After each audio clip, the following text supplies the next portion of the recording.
The Westminster Gazette, 25 September. A Hampstead Mystery.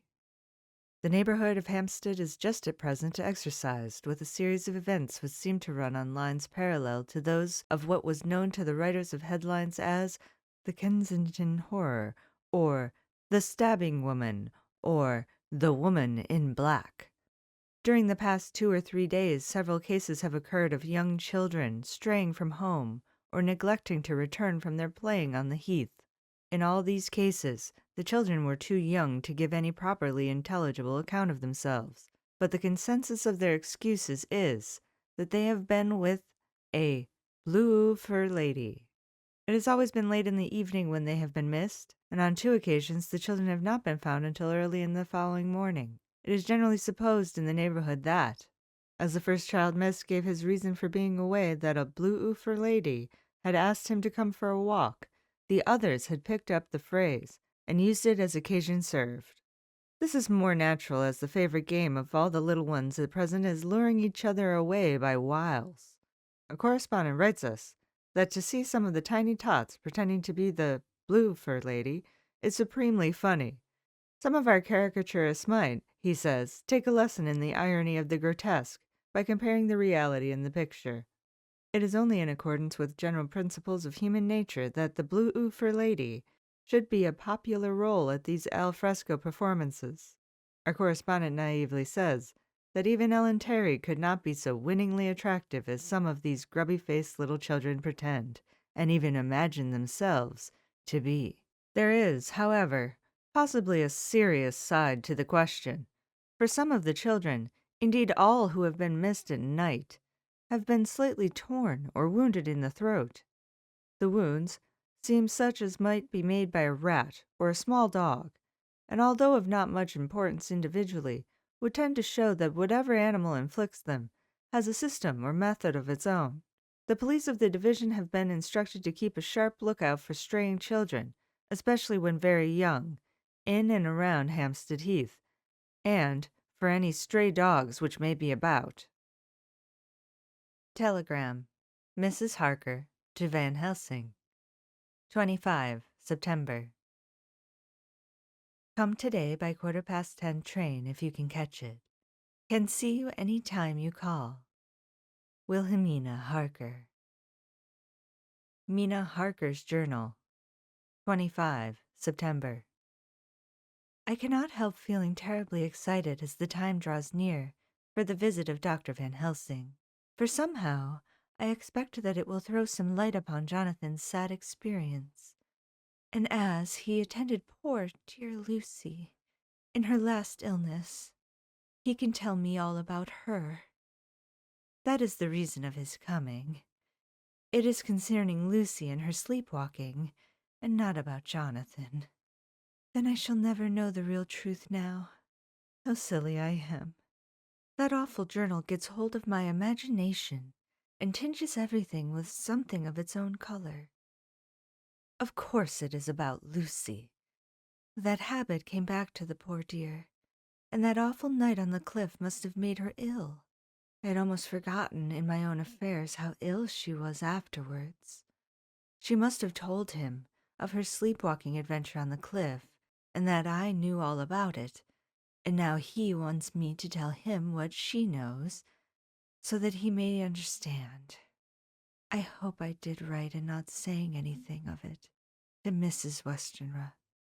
I should never forgive myself if any act of mine, were it even a negative one, brought harm on poor dear Lucy. I hope, too, Dr. Van Helsing will not blame me.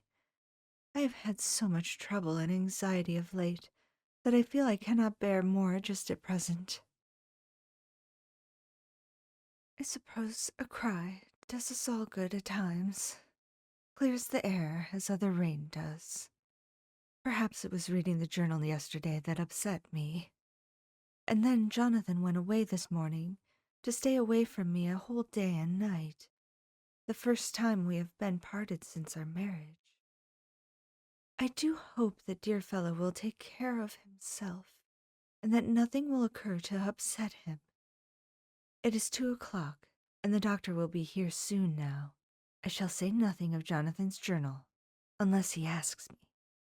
I am so glad I have typewritten out my own journal, so that, in case he asks about Lucy, I can hand it to him. It will save much questioning. Later. He has come and gone. Oh, what a strange meeting, and how it all makes my head whirl round. I feel like one in a dream. Can it all be possible, or even a part of it? If I had not read Jonathan's journal first, I should never have accepted even a possibility. Poor dear Jonathan! How he must have suffered. Please the good God, all this may not upset him again. I shall try to save him from it, but it may be even a consolation and a help to him, terrible though it be and awful in its consequences, to know for certain that his eyes and ears and brain did not deceive him, and that it is all true. It may be that it is the doubt which haunts him, and when the doubt is removed, no matter which, waking or dreaming, may prove the truth, will be more satisfied and better able to bear the shock. Dr. Van Helsing must be a good man as well as a clever one if he is Arthur's friend and Dr. Seward's. And if they brought him all the way from Holland to look after Lucy, I feel from having seen him that he is good and kind and of a noble nature. When he comes tomorrow, I shall ask him about Jonathan, and then, please God, all this sorrow and anxiety may lead to a good end. I used to think I would like to practice interviewing. Jonathan's friend on the Exeter News told him that memory was everything in such work, that you must be able to put down exactly almost every word spoken, even if you had to refine some of it afterwards. He was a rare interviewer. I shall try to record it verbatim. It was 2:30 when the knock came. I took my courage à deux mains and waited. In a few minutes Mary opened the door and announced Dr. Van Helsing. I rose and bowed, and he came towards me. A man of medium weight, strongly built, with his shoulders set back over a broad, deep chest, and a neck well balanced on the trunk as the head is on the neck. The poise of the head strikes one at once as indicative of thought and power. The head is noble, well-sized, broad, and large behind the ears. The face, clean-shaven, shows a hard, square chin, a large, resolute, mobile mouth, a good-sized nose, rather straight, but with quick, sensitive nostrils that seem to broaden as the big, bushy brows come down and the mouth tightens. The forehead is broad and fine, rising at first almost straight, then sloping back above two bumps or ridges wide apart. Such a forehead that the reddish hair cannot possibly tumble over it, but falls naturally back into the sides. Big, dark blue eyes are set widely apart, and are quick and tender, or stern, with the man's moods. He said to me, "Mrs. Harker, is it not?" I bowed assent. "That was Miss Mina Murray." Again I assented. "It is Mina Murray that I came to see, that was friend of that poor dear child, Lucy Westenra. Madame Mina, it is on account of the dead I come." Sir, I said, you could have no better claim on me than that you were a friend and helper of Lucy Westenra, and I held out my hand. He took it and said tenderly, "Oh, Madame Mina, I knew that the friend of that poor Lily girl must be good, but I had yet to learn." He finished his speech with a courtly bow. I asked him what it was that he wanted to see me about, so he at once began. "I have read your letters to Miss Lucy. Forgive me, but I had to begin to inquire somewhere. and there was none to ask. I know that you were with her at Whitby. She sometimes kept a diary. You need not look surprised, Madame Mina. It was begun after you had left, and was an imitation of you. And in that diary, she traces by inference certain things to a sleepwalking, in which she puts down that you saved her. In great perplexity, then, I come to you and ask you out of your so much kindness to tell me all of it that you can remember. I can tell you, I think, Dr. Van Helsing, all about it. Ah, then you have good memory for facts, for details. It is not always so with young ladies. No, Doctor, but I wrote it all down at the time. I can show it to you if you like. Oh, Madame Mina, I will be grateful. You will do me much favor. I could not resist the temptation of mystifying him a bit. I suppose it is some of the taste of the original apple that remains still in our mouths. So, I handed him the shorthand diary. He took it with a grateful bow and said, May I read it? "If you wish," I answered as demurely as I could. He opened it, and for an instant his face fell. Then he stood up and bowed. Oh, you so clever woman, He said, I knew long that Mr. Jonathan was a man of much thankfulness.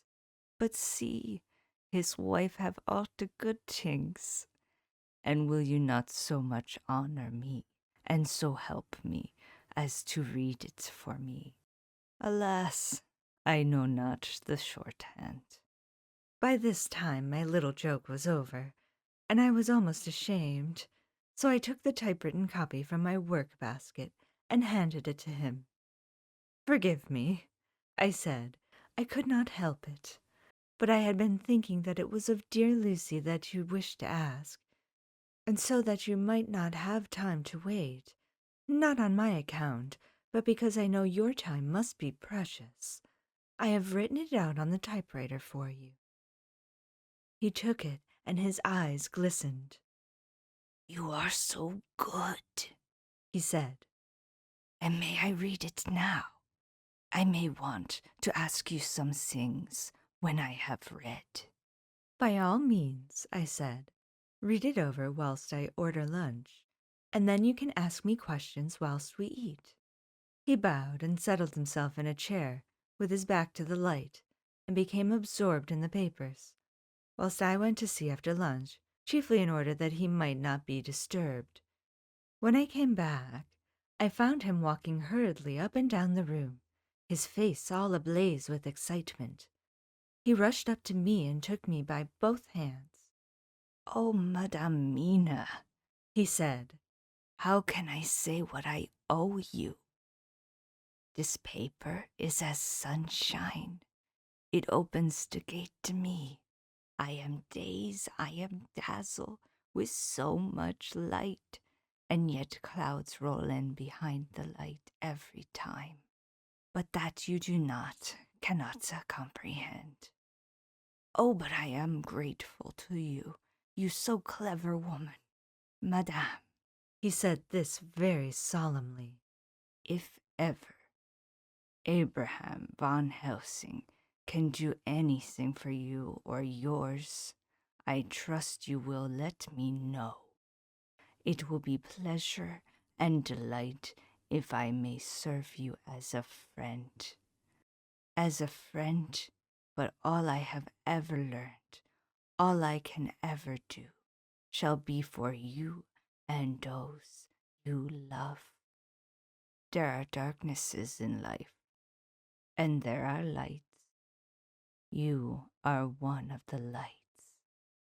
You will have happy life and good life, and your husband will be blessed in you. "But, doctor, you praise me too much, and you do not know me." Not know you? I, who am old and who have studied all my life, men and women. I, who have made my specialty the brain and all that belongs to him and all that follow from him. And I have read your diary that you have so goodly written for me, and which breathes out truth in every line. I, who have read your so sweet letter to poor Lucy of your marriage and your trust, not know you. Oh, Madame Mina, good women tell all their lives, and by day, and by hour, and by minute, such things that angels can read, and we men who wish to know have in us something of angels' eyes. Your husband is noble nature, and you are noble too, for you trust, and trust cannot be where there is mean nature. And your husband, tell me of him. Is he quite well? Is all that fever gone, and is he strong and hearty? I saw here an opening to ask him about Jonathan, so I said, "He was almost recovered, but he has been greatly upset by Mr. Hawkins' death." He interrupted. Oh, yes, I know, I know. I have read your last 2 letters. I went on. I suppose this upset him, for when we were in town on Thursday last, he had a sort of shock.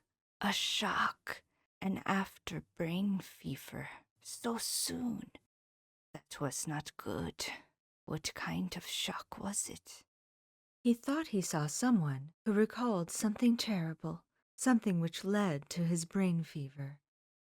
And here the whole thing seemed to overwhelm me in a rush. The pity for Jonathan, the horror which he experienced, the whole fearful mystery of his diary, and the fear that has been brooding over me ever since, all came in a tumult. I suppose I was hysterical, for I threw myself on my knees and held my hands to him and implored him to make my husband well again. He took my hands and raised me up and made me sit on the sofa and sat by me. He held my hand in his and said to me with, oh, such infinite sweetness, My life is a barren and lonely one, and so full of work that I have not had much time for friendships. But since I have been summoned to here by my friend John Seward, I have known so many good people and seen such nobility that I feel more than ever, and it is grown with my advancing years, the loneliness of my life. Believe me, then, that I come here full of respect for you, and you have given me hope. Hope not in what I am seeking of, but that there are good women still left to make life happy. Good women whose lives and whose truths may make good lesson for the children that are to be. I am glad that I may be here of some use to you. For if your husband suffer, he suffer within the range of my study and experience. I promise you that I will gladly do all for him that I can, all to make his life strong and manly, and your life a happy one. Now, you must eat. You are overwrought and perhaps over anxious. Husband Jonathan would not like to see you so pale, and what he like not where he love is not to his good. Therefore, for his sake, you must eat and smile. You have told me all about Lucy, and so now we shall not speak of it. lest it distress. I shall stay in Exeter tonight, for I want to think much over what you have told me, and when I have taught, I will ask you questions, if I may. And then, too, you will tell me of husband Jonathan's trouble, so far as you can. But not yet. You must eat now. Afterwards you shall tell me all. After lunch, when we went back to the drawing room, he said to me, And now tell me all about him. when it came to speaking to this great learned man, I began to fear that he would think me a weak fool, and Jonathan a madman. That journal is all so strange, and I hesitated to go on. But he was so sweet and kind, and he had promised to help, and I trusted him. So I said, Dr. Van Helsing, what I have to tell you is so queer that you must not laugh at me or my husband. I have been since yesterday in a sort of fever of doubt. You must be kind to me, and not think me foolish that I have even half believed some very strange things.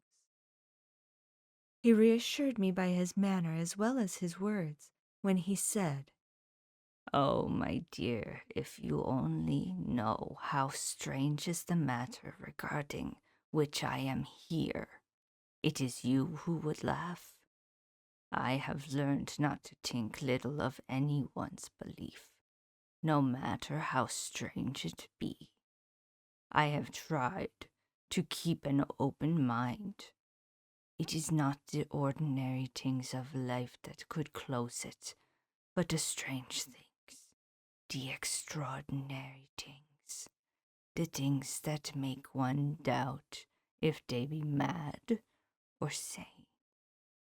Thank you 1,000 times. You have taken a weight off my mind. If you will let me, I shall give you a paper to read. It is long, but I have typewritten it out. It will tell you my trouble, and Jonathan's. It is the copy of his journal when abroad, and all that happened. I dare not say anything of it. You will read for yourself and judge, and then when I see you, perhaps, you will be very kind and tell me what you think. I promise. He said as I gave him the papers. I shall in the morning, as soon as I can, come to see you and your husband, if I may. Jonathan will be here at 11:30, and you must come to lunch with us and see him then. You could catch the quick 3:34 train, which will leave you at Paddington before 8. He was surprised at my knowledge of the trains offhand, but he does not know that I have made up all the trains to and from Exeter, so that I may help Jonathan in case he is in a hurry. So he took the papers with him and went away, and I sit here thinking I don't know what. Letter by hand. Van Helsing to Mrs. Harker. 25 September, 6 o'clock. Dear Madame Mina, I have read your husband's so wonderful diary. You may sleep without doubt. Strange and terrible as it is true. I will pledge my life on it. It may be worse for others, but for him and you there is no dread. He is a noble fellow, and let me tell you from experience of men, that one who would do as he did in going down that wall and to that room, aye, and going a second time, is not one to be injured in permanence by a shock. His brain and his heart are all right. This I swear, before I have even seen him. So be at rest. I shall have much to ask him of other things. I am blessed that today I come to see you, for I have learned all at once so much that again I am dazzled more than ever, and I must think yours the most faithful, Abraham van Helsing. Letter. Mrs. Harker to Van Helsing. 25 September. 6:30 p.m. My dear Dr. Van Helsing, 1,000 thanks for your kind letter, which has taken a great weight off my mind. And yet, if it be true, what terrible things there are in the world, and what an awful thing if that man, that monster, be really in London. I fear to think. I have this moment, whilst writing, had a wire from Jonathan, saying that he leaves by the 6:25 tonight from Launceston, and will be here at 10:18, so that I shall have no fear tonight. Will you, therefore, instead of lunching with us, please come to breakfast at 8 o'clock, if this be not too early for you? You can get away if you are in a hurry by the 10:30 train, which will bring you to Paddington by 2:35. Do not answer this, as I shall take it that, if I do not hear, you will come to breakfast. Believe me, your faithful and grateful friend, Mina Harker. The Westminster Gazette, 25 September. Extra Special. The Hampstead Horror. Another child injured. The Blue Fur Lady. We have just received intelligence that another child, missed last night, was only discovered late in the morning under a furze bush at the Shooter's Hill side of Hampstead Heath, which is, perhaps, less frequented than the other parts. It has the same tiny wound in the throat as has been noticed in other cases. It was terribly weak and looked quite emaciated. It, too, when partially restored, had the common story to tell of being lured away by the Blue Fur Lady.